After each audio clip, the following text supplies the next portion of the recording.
Hello all, welcome to Play Tutorials. So today we are going to see how to read JSON file. So I'm going to create a session. So just click on sections and create a new section and name it as read and write JSON files. Just execute it. So now we will see the sample JSON files. So here you can find uh, one JSON file which is under sample data. So that only we are going to read. So I'm just name the data frame as def underscore JSON equal to, and the format is very similar to read CSV.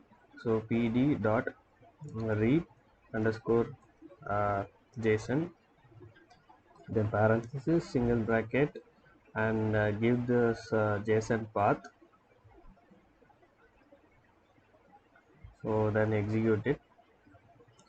So then we will read the first 5 lines of the JSON file.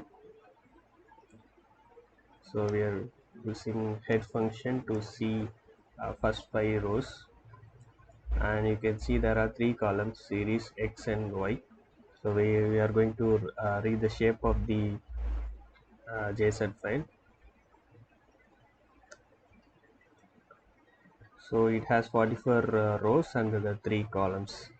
So now we will see how to write a JSON file to a uh, how to write a data frame to JSON file. So I will use the same data frame here. The format is data frame followed by 2 JSON and single quotes, and you have to give the path. So I'm giving the path here itself under the sample data. So here I'm just naming as df underscore JSON dot JSON. Then I'm just executing it. So once executed, you can refresh this folder to see the JSON file is available. Here you can see. So here it is there. So the procedure is same for reading and writing and pickle format. So that's all about today's video. So we will see in the next video. Thank you. Bye.